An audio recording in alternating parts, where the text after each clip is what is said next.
बात लॉकडाउन 4 की कितनी सख्ती नजर आएगी और कितनी राहत होगी, लेकिन इन सब के बीच आपको बता दें कि शाम 4 बजे वित्त मंत्री निर्मला सीतारमण की प्रेस कॉन्फ्रेंस होने वाली है, क्योंकि कल प्रधानमंत्री नरेंद्र मोदी ने 20 लाख करोड़ रुपए के आर्थिक पैकेज का ऐलान किया। यह आर्थिक पैकेज देश की विकास यात्रा को आत्मनिर्भर बनाने की दिशा में नई गति देगा और इस पैकेज में किसके लिए क्या होगा, इसकी जानकारी आज वित्त मंत्री निर्मला सीतारमण देंगी। वित्त मंत्री की प्रेस कॉन्फ्रेंस शाम को 4 बजे है और इसी प्रेस कॉन्फ्रेंस में वित्त मंत्री आर्थिक पैकेज के बंटवारे की जानकारी देने वाली है। हालांकि ये फेजेस में बताई जा रही है, बताया जा रहा है कि एक दिन में ही सभी जानकारियां और सभी बंटवारे के बारे में डिटेल्स नहीं दी जाएंगी, बल्कि हो सकता है कि एक एक दिन में अलग अलग सेक्टर्स के बारे में जानकारी दी जाए, उसके बारे में बताया जाए। वित्त मंत्री निर्मला सीतारमण की प्रेस कॉन्फ्रेंस से न्यूज 24 के पास उससे पहले एक्सक्लूसिव जानकारी आई है कि किस क्षेत्र को आखिर कितना पैकेज मिल सकता है। सूत्रों से यह बड़ी खबर मिल रही है, जानकारी हाथ लगी है कि एमएसएमई को सबसे ज्यादा राहत यानी कि 2.5 लाख करोड़ रुपए दिए जा सकते हैं। हालांकि एग्रीकल्चर सेक्टर को भी यह बताया जा रहा है कि ऐसी ही कोई बड़ी राहत दी जा सकती है, करीब इतनी ही रकम दी जा सकती है। वहीं बैंकों में लिक्विडिटी कई समस्या को दूर करके लोन पर लोगों से कम ब्याज दरों पर देने की तैयारी हो सकती है। इसके अलावा एलटीसीजी से टैक्स हटाने पर भी जोर दिया जा सकता है। वहीं जीएसटी रेट में कटौती की भी उम्मीद है, हालांकि इसका फैसला जीएसटी काउंसिल की बैठक में होगा। वहीं मनरेगा के बजट बढ़ाने को भी लेकर फैसला हो सकता है। 100 दिन से इसे बढ़ा करके 150 दिन या 200 दिन किया जा सकता है। मनरेगा के बजट को बढ़ाया जा सकता है। वहीं डायरेक्ट बेनिफिट ट्रांसफर के मदद से भी जरूरतमंदों को कैश एक मुश्त रकम देने की कोशिश होगी, यह भी मुमकिन है। मनीष कुमार हमारे असिस्टेंट एडिटर इस वक्त मेरे साथ जुड़ चुके हैं। मनीष, ये जो जानकारी मिल रही है ये अहम है, लेकिन ये कहा जा रहा है कि सबसे बड़ी राहत या तो एमएसएमई सेक्टर और साथ ही साथ एग्रीकल्चर सेक्टर को दिए जाने की उम्मीद है।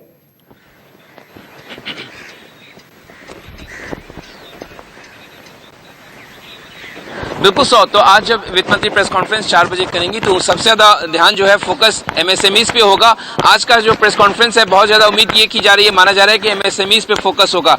एमएसएमई में वो कंपनियां जो इनकम टैक्स अदा करती हैं उनको कई तरह की छूट सरकार की तरफ से दी जा सकती है। उनको 20% ज्यादा जो है मौजूदा जो उनका लिमिट है अभी उससे 20% ज्यादा उनको कर्ज उपलब्ध कराया जा सकता है। उनके लोन को रिस्ट्रक्चर किया जा सकता है। साथ ही साथ सरकार ऐसे लोगों को 2% ब्याज दर में रिबेट देगी और 2% जो है वो सरकार अपनी तरफ से बैंकों का जो आप मान के चलिए कि सबवेंशन की तरह होगा, वो 2% सरकार अपनी तरफ से देगी। साथ ही साथ एमएसएमई के लिए कई सारे रियायतों लेके आने वाले जो कर्मचारी उनके यहाँ काम करते हैं, अभी आपको पता है कि 15,000 तक जिनका वेतन है उसका ईपीएफ सरकार भुगतान करती है, लेकिन माना जा रहा है कि उस लिमिट को बढ़ा के 30,000 रुपए तक जो हमारे सूत्र बता रहे हैं वो किया जा सकता है। तो इस तरीके से आज का जो प्रेस कॉन्फ्रेंस है साउथ वो एमएसएमईज पे फोकस होगा। आपको पता है कि इस देश में सबसे ज्यादा रोजगार जो है वो एमएसएमईज प्रदान करते हैं। बड़े उद्योग जो है वो रोजगार नहीं देते, वो ऑटोमेशन पे चलते हैं, लेकिन देश में अगर रोजगार बढ़ाने की अगर जरूरत है तो उसके लिए एमएसएमईज पे ध्यान देना होगा और वही मोदी सरकार का फोकस है। और इसी के मद्देनजर माना जा रहा है कि 4 बजे जब वित्त मंत्री प्रेस कॉन्फ्रेंस करेंगी तो उनका राहत पैकेज का एक बड़ा जो हिस्सा है वो एमएसएमईज को आज जाने वाला है। जी हाँ, आप बने रहिएगा मनीष, मैं आपके पास लौटता हूं। लेकिन आर्थिक पैकेज को लेकर के कांग्रेस के वरिष्ठ नेता और पूर्व वित्त मंत्री पी चिदंबरम ने ट्वीट किया है और एक तरह से सीधे सीधे तंज किया। उन्होंने लिखा कि कल पीएम ने हमें एक हेडलाइन और एक ब्लैंक पेपर दिया, स्वाभाविक रूप से मेरी प्रतिक्रिया भी ब्लैंक थी और आज हम वित्त मंत्री की ओर से ब्लैंक पेपर को भरने की प्रक्रिया पर नजर रखेंगे। हम ध्यान से हर अतिरिक्त रुपए को गिनेंगे कि सरकार वास्तव में अर्थव्यवस्था को सुधार रही है या नहीं। मनीष मेरे साथ मेरे सहयोगी लगातार बने हुए हैं, उनके पास भी चलेंगे, लेकिन इस तरह से आप देखिए कि रिएक्शंस जो आ रहे हैं, मिला जुला रिएक्शन कांग्रेस की तरफ से खास तौर पर आ रहा है, क्योंकि एक अर्थशास्त्री के तौर पर वित्त मंत्री निर्मला अर्थशास्त्री के तौर पर पूर्व मुख्य वित्त मंत्री पी चिदंबरम ने यह ट्वीट किया था। तो वहीं कांग्रेस में अलग अलग बयान सामने क्यों आ रहे हैं, यह भी अपने आप में सवाल है। रणदीप सुरजेवाला इसको लेकर के सवाल खड़े कर रहे हैं और यह कहा कि खबर को एक तरह से सिर्फ हेडलाइन दी। रणदीप सुरजेवाला ने सरकार पर सवाल खड़े किए। बता दें आपको कि उन्होंने जो ट्वीट किया है, माननीय मोदी जी अपने संबोधन से मीडिया को खबर बनाने को हेडलाइन तो उन्होंने दे दी, पर देश को मदद की हेल्पलाइन का इंतजार है, वादे से हकीकत तक का सफर पूरा होने का इंतजार रहेगा। यह ट्वीट उन्होंने किया। 20 लाख करोड़ के राहत पैकेज को लेकर के कांग्रेस और बीजेपी आमने सामने है और कांग्रेस इस ऐलान को सिर्फ छलावा बता रही है, तो वहीं बीजेपी भी अब इस पर पलटवार कर रही है। वो इसे अर्थव्यवस्था के लिए बेहतरीन कदम मान रही है। भारतीय जनता पार्टी जनता को टोपी पहनाने में और दिन में तारे दिखाने में माहिर है। उम्मीद करते हैं कि 20 लाख करोड़ का पैकेज भारतीय जनता पार्टी की वायदा खिलाफी, लिफाफाबाजी और जुमलाबाजी के नियत और नीति का एक और भद्दा उदाहरण नहीं है। उम्मीद करते हैं कि 20 लाख करोड़ का पैकेज उसी कारखाने में नहीं बन रहा जहां 15 लाख हर की जेब में देने का वादा किया गया था, जहां मां गंगा की सफाई का वादा बनाया गया था, जहां काले धन को 100 दिन में वापस लाने का वादा बनाया गया था, जहां $5 ट्रिलियन इकोनॉमी बनाने का वादा। आत्मनिर्भर भारत अभियान पैकेज के जरिए देश के विभिन्न वर्गों एवं आर्थिक व्यवस्था की कड़ियों को मजबूती दी जा सकेगी। 20 लाख करोड़ रुपए का ये पैकेज कोरोना से उत्पन्न संकट के बावजूद 2020 में देश के विकास यात्रा को एक नई गति देगा। आत्मनिर्भर भारत के संकल्प को सिद्ध करने के लिए इस पैकेज में देश के गरीबों, मजदूरों और मध्यम व लघु उद्योगों के विशेष ध्यान रखा गया है। यह पैकेज केवल कोविड-19 से लड़ने का माध्यम भर नहीं है, बल्कि यह देश को सशक्त एवं आत्मनिर्भर बनाने वाला है। और मनीष कुमार मेरे साथ लगातार में सहयोगी बने हुए हैं। मनीष, एक तरफ राहत पैकेज पर लोगों की नजर है कि आज क्या कुछ ऐलान होगा, किसको क्या मिलने वाला है, लेकिन वहीं दूसरी तरफ सवाल भी खड़े हो रहे हैं और राजनीति भी शुरू हो गई है। लेकिन इन सवालों के बीच में एक स्थिति यह भी कि कांग्रेस में बटी हुई राय भी आ रही है।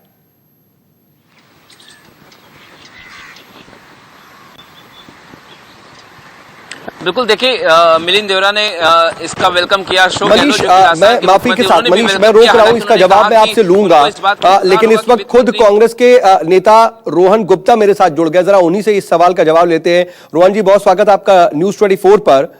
रोहन जी, ये 20 लाख करोड़ रुपए के राहत पैकेज को लेकर के असल में कांग्रेस की स्थिति है क्या? अगर हम देखते हैं अशोक गहलोत को, तो वो तो इसकी तारीफ कर रहे हैं।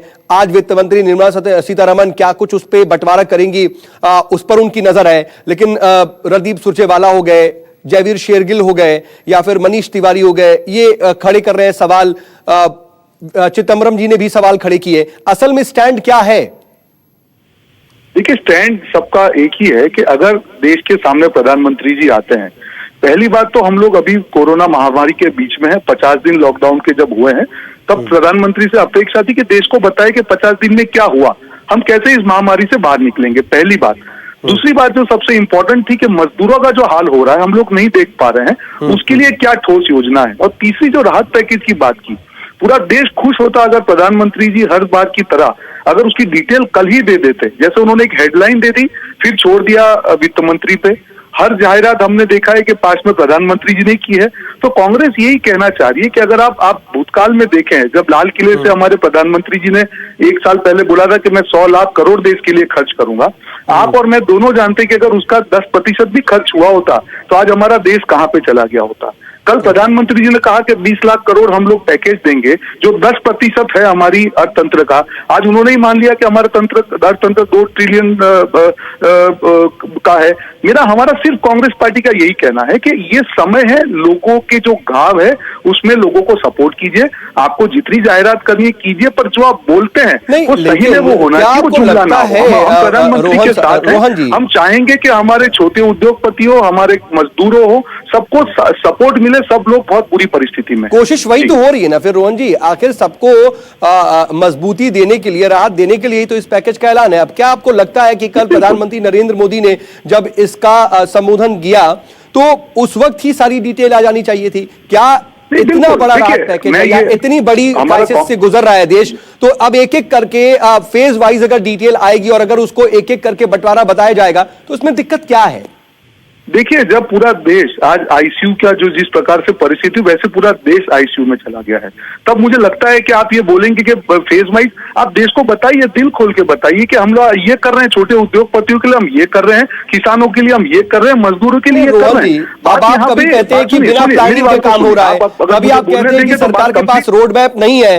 अब जब पूरी प्लानिंग के तहत एक एक करके हर दिन अलग अलग सेक्टर्स के बारे में पूरी डिटेल दी जा रही है, तो उस पर भी सवाल खड़ा करना क्या ठीक है? सरकार कोई योजना लेके आती है, ये योजना बहुत पहले आनी चाहिए थी। छोटा आज सरकार बोल रही है लोगों को कि आप अपने मजदूरों को सैलरी दीजिए, आदमियों को सैलरी दीजिए। आप ग्राउंड पे जाके देखिए, छोटा उद्योगपति के पास पैसे कहां से, वो कैसे करेगा सैलरी? उनको पैकेज देने की जरूरत बहुत पहले थी। कोई बात नहीं है, प्रधानमंत्री जी ने जो डिक्लेरेशन किया है, हम सब इतना चाहते हैं कि वो स्पिरिट में उसका इम्प्लीमेंटेशन हो, और जो भी प्रधानमंत्री जी देना चाहते हैं वो पूरे देश के सामने, हम पूरा देश उनके साथ खड़ा है। ये महामारी का समय, राजनीति का समय नहीं है, सिर्फ जायरात से काम ना हो। रोहन जी, जीवीएल नरसिम्हा जी भी जुड़ गए मेरे साथ, बीजेपी प्रवक्ता।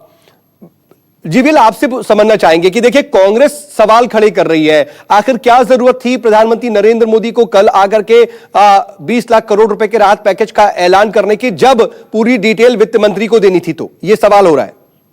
ये देखिए, कांग्रेस पार्टी के बारे में हम ज्यादा चिंता नहीं करते हैं। ये कोई न कोई बेतुके बयान देना कांग्रेस पार्टी का अभी रिवाज बन गया है। तो हमारी पूरी ध्यान देश के प्रति है। माननीय प्रधानमंत्री देश को संबोधित कर रहे थे। वो विपक्ष के हैं और अगर सवाल खड़े कर रहे हैं, उनका कहना है कि कल एक हेडलाइन दी गई और एक ब्लैंक पेपर दिया गया, आज उसे फिल किया जाएगा, इसकी क्या जरूरत थी? तो क्या जरूरत थी? मतलब क्या देश के नेता प्रधानमंत्री है? आपकी तरह सरकार नहीं है कि कहीं और से सरकार को चलाया जा रहा है, कोई रिमोट कंट्रोल नहीं है। माननीय प्रधानमंत्री देश के नेता प्रधानमंत्री हैं, तो सबसे पहले देश की जनता जो भी बड़े फैसले हैं माननीय प्रधानमंत्री जी से सुनना चाहती है, और उनमें विश्वास है, उनमें भरोसा है।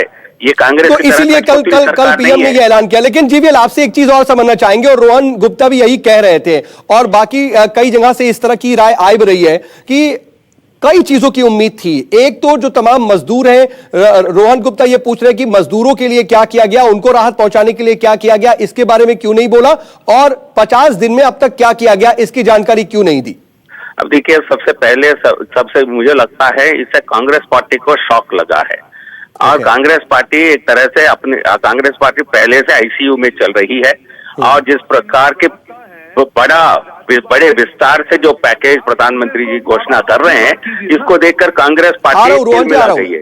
कांग्रेस पार्टी तिल मिला गई, उनको पता नहीं चल रहा है क्या बोलना है। क्योंकि राहुल गांधी ने कहा कि 65 हजार करोड़ का पैकेज चाहिए, सोनिया गांधी ने कहा कि 2 लाख के पैकेज चाहिए, 2 लाख करोड़ की पैकेज होना चाहिए। जब प्रधानमंत्री जी ने 20 लाख करोड़ का पैकेज का घोषणा किया है, ये लोग पूरी तरह, मुझे लगता है शॉक लगी है कांग्रेस पार्टी को, इसलिए उनको पता नहीं चल रहा है। रोहन जी, आपका जवाब। कंस्ट्रक्शन वर्कर्स, एक सेकंड, रोहन जी आ रहा हूँ, ठीक है जीवीएल, आप पूरा कर लीजिए, रोहन आ रहा हूँ मैं। एक लाइन जोड़ता हूँ मैं जी। देखिए, केंद्र सरकार ने सभी राज्य सरकारों को कहा 52,000 करोड़ रुपए मजदूरों को डिस्ट्रीब्यूट करने के लिए, जो कंस्ट्रक्शन सेस में है। 3.5 करोड़ लोगों को ये पैसा देना था। कांग्रेस सरकार ने कितना दिया? एक नया पैसा दिया है, तो जानकारी दे। राजस्थान ने कितना दिया, महाराष्ट्र ने कितना? मैं जवाब दे दूं इनको, मैं जवाब दे रहा हूँ, मैं जवाब देना जी जीवीएल जवाब ले लेता हूँ। जीवीएल, एक मिनट रोक रहा हूँ। अब रोहन, आप अपना जवाब दीजिए। हाँ, मैं ये बोलना चाहूंगा, जीवीएल जी हो या कोई भी भाजपा प्रवक्ता हो, आपने सवाल पूछा कि सरकार ने क्या किया। 1 मिनट का उनका भाषण में 50 सेकंड उन्होंने कांग्रेस को कोसने का काम किया। आप कीजिए ये सब, पर देश को ये तो बताइए कि 50 दिन के लॉकडाउन के बाद भी कोरोना के केसेस क्यों बढ़ रहे हैं। देश को ये तो बताइए कि अभी तक का जो आपने राहत पैकेज दिया, उसमें से आपने क्या डिलीवरी किया। देश को ये तो बताइए कि क्या कॉन्क्रीट योजना क्या है। देश आज महामारी के बीच में खड़ा है जीवीएल जी, यहाँ पे कांग्रेस की बात नहीं है, हम लोग विपक्ष से हमारी बात रख रहे हैं। आप देश को जवाब दीजिए, 50 दिन के बाद भी केसेस क्यों बढ़ रहे हैं, जब आपके नीति आयोग के मेंबर ने कहा कि 15 मई के बाद में कोई केस नहीं आएंगे। और आखिरी चीज, अगर कोई भी व्यक्ति, अगर मैं वादा करता हूं तो मैंने पास्ट में उस वादों का क्या किया, उससे मेरी विश्वसनीयता तय होती है। हमारे प्रधानमंत्री जी ने जब लाल किले से बोला था कि 100 लाख करोड़ खर्च करूंगा, या बिहार में बोला था, गुजरात में बोलूंगा, अगर मैं टोटल सबका लगाऊंगा, अगर उतना भी पैसा प्रधानमंत्री जी 15 लाख का भी वादा पूरा करेंगे, देश को कोई पैकेज की जरूरत नहीं पड़ेगी। मेरी आपके माध्यम से प्रधानमंत्री को आप प्लीज विनती कीजिए कि अपने सारे पुराने वादे पूरे करें और जो देश को इस महामारी के समय में राहत दे। मेरी सिर्फ इतनी विनती है। आप कांग्रेस को कोसते रहिए, आप हो आपके सारे जो करना हो कीजिए, पर देश के लिए कुछ कीजिए। लेकिन रोहन, मैं जीवीएल से इसका जवाब ले रहा हूं, लेकिन आप ये बताइए कि जिस तरह की डिमांड्स आ रही थी आपके वहां भी तो मिक्स रिएक्शन आ रहे हैं ना। अगर कांग्रेस नेताओं की बात करें तो कोई इसकी तारीफ कर रहा है, कोई इसको कोस रहा है, कोई कहीं ना कहीं सवाल खड़े कर रहा है, ऐसा क्यों? हम लोग बिल्कुल नहीं, कोई मिक्स रिएक्शन नहीं है। आप उसको जिस तरह से देख रहे हैं, आप उसको ऐसे देखिए कि अगर 20 लाख करोड़ का पैकेज है, अगर प्रधानमंत्री जी ने पहली 20 मिनट जो चीज बोला उससे पैकेज का कोई मतलब नहीं था। अगर वही 20 मिनट वो सेक्टर वाइज 3-3 मिनट दे देते कि हमने छोटे उद्योगपतियों के लिए ये दिया, हमने तो वो आज होगा ना, अब होगा ना रोहन, अब तो होगा। वही तो वित्त मंत्री निर्मला सीतारमण अपने प्रेस कॉन्फ्रेंस में करेंगी। सिर्फ हेडलाइन मैनेजमेंट ना हो, अगर दिल में सही में देश के लिए है तो डिटेल हम उनका स्वागत करेंगे। हम चाहते हैं कि देश को 20 लाख जीवीएल से जल्दी से इसका जवाब देता हूं। रोहन, आप अपनी बात रख रहे थे, जल्दी से जवाब उनसे ले लेता हूं मैं। नहीं, देखिए, जो ऑलरेडी 40,000 करोड़ रुपए 39 करोड़ लोगों के खातों में सीधा डीबीटी के माध्यम से कोरोना के संदर्भ में डाला गया है। आपके पास टाइम है तो मैं गिनती करके बताता हूं। उसमें कम से कम उसमें 20,000 करोड़ केवल 20 करोड़ अकाउंट में डाला गया जो जनधन के अकाउंट है। इसके अलावा सुन लीजिए, अकाउंट में डाला गया। मैं जो पैसा कह रहा हूँ तो ये बिल्कुल सीधा सुन लीजिए। मैंने बीच में इंटरफेयर मत करिए।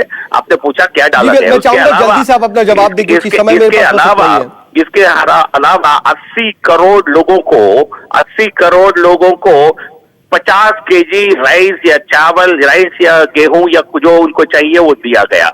ये पहले 2 महीने मतलब ग्राउंड पर काम हुआ है और यहाँ आप अकाउंट में सवाल खड़े कर रहे हैं, ग्राउंड की क्या बात कर रहे हैं कि हेडलाइन मैनेजमेंट ना हो।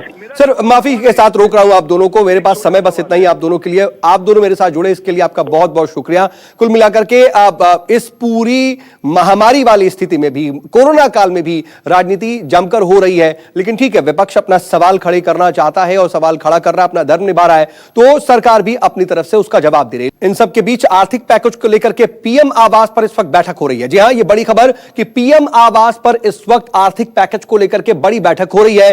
पीएम के घर पर बैठक में एम्पावर्ड ग्रुप के अधिकारी शामिल हैं। आज आर्थिक पैकेज के बंटवारे पर वित्त मंत्री निर्मला सीतारमण जानकारी देंगी, उसकी डिटेल देंगी, लेकिन उससे पहले पीएम आवास पर ये एम्पावर्ड ग्रुप के अधिकारी इस बैठक में शामिल हैं। आज के पैकेज पर जिसका ऐलान कल प्रधानमंत्री नरेंद्र मोदी ने किया है, उसको लेकर के बैठक चल रही है। हालांकि लगातार अलग अलग सेक्टर से राहत पैकेज के ऐलान की मांग उठ रही थी, लेकिन 20 लाख करोड़ रुपए के पैकेज का एक भारी भरकम फैसला, बड़ा फैसला सरकार की तरफ से किया गया और एक बड़ी राहत देने की कोशिश। और हमारे पॉलिटिकल एडिटर रमन कुमार मेरे साथ फोन लाइन पर जुड़ चुके हैं। जी रमन, इस वक्त जो ये अहम मीटिंग, क्या जानकारी? देखिए, इस बैठक में आर्थिक पैकेज की रूपरेखा तो प्रधानमंत्री, वित्त मंत्री के द्वारा तैयार की जा चुकी है और उसका ऐलान 4 बजे की प्रेस कॉन्फ्रेंस में किया जाएगा। लेकिन इसे लागू कैसे किया जाए, किस तरीके से किया जाए और जो सेक्टर की हालत खराब है उनको सबसे ज्यादा फायदा कैसे हो, इसलिए सबसे बड़ी जिम्मेदारी मंत्रालय के सचिवों के ऊपर होती है। और उनके साथ ही प्रधानमंत्री की ये बैठक चल रही है। प्रधानमंत्री कार्यालय के बड़े अधिकारी इस बैठक में मौजूद हैं और प्रधानमंत्री इस बात की तफ्तीश करना चाहते हैं कि क्या वाकई हर एक मंत्रालय तैयार है और जो भी संकट की घड़ी में जो लोगों को दिक्कत आ रही है, तो ये जो बैठक है इम्प्लीमेंटेशन को लेकर के खास तौर पर इसमें बातचीत हो रही है, नजर बना रखिएगा। आगे भी आपसे अपडेट के लिए जुड़ेंगे। फिलहाल के लिए बहुत शुक्रिया आपका